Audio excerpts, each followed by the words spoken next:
Kita sebagai umat Islam harus menyadari bahwasanya mereka saudara kita. Nah, kita harus tentu menolongnya dengan doa, dengan harta dan juga dengan jiwa kita.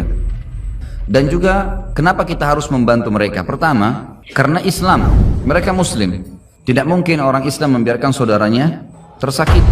Nabi SAW mengatakan orang Muslim seperti satu jasad. Kalau satu luka, sedikit luka maka akan membuat seluruh tubuh itu demam.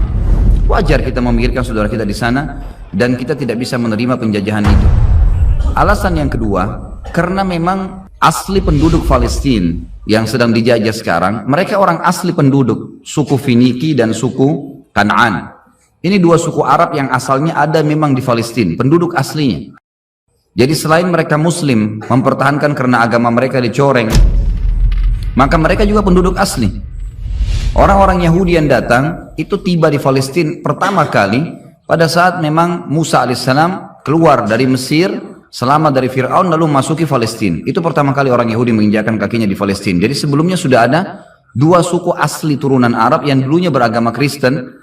Pada saat suku Romawi atau kebangsaan Romawi berkuasa, setelah datang Umar bin Khattab di tahun 14 Hijriah menguasai Palestina, maka pada saat itulah umat Islam menguasai wilayah itu dan seluruh masyarakatnya masuk Islam kecuali sebagian kecil yang tetap beragama Nasrani.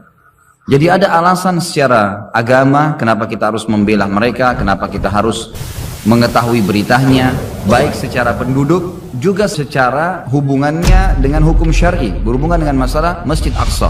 Hadis Nabi SAW yang berbunyi, Abi Dzar berkata, kami sedang berdiskusi di antara sahabat-sahabat Nabi di masjid, Nabi SAW di Madinah, lalu kami berkata satu sama yang lain, mana yang lebih afdal ya, sholat di masjid ini atau sholat di Masjid Aqsa?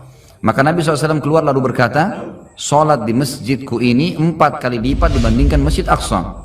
Hadis ini berarti menjelaskan Masjid Aqsa 250 kali lipat dibandingkan tempat lain, karena Masjid Nabawi 1000. Lalu kata Nabi SAW, tapi ketahuilah sebaik-baik tempat sholat adalah Masjid Aqsa. Sebaik-baik tempat sholat adalah Masjid Aqsa. Dan akan datang nanti satu waktu, ini seakan-akan Nabi SAW menceritakan tentang keadaan sekarang. Seseorang tinggal di sana tidak memiliki tanah lagi kecuali senilai dengan tali sendal mereka, dan mereka tetap mempertahankannya karena ingin melihat Baitul Maqdis, seperti menceritakan tentang keadaan muslimin sekarang. Lalu kata Nabi SAW, ketahuilah tanah sekecil itu pun di sekitar Baitul Maqdis, sekitar Masjid Aqsa, senilai itu pun tanah kita milikin di sana karena ingin melihat Baitul Maqdis, kata Nabi SAW, lebih baik daripada dunia dan seluruh isinya. Ini fadilah yang jarang orang dengar. Mestinya tahu kalau di sana itu mempertahankan tanah seperti tali sendal saja sudah lebih baik daripada dunia dan seluruh isinya. Ini satu hal yang luar biasa.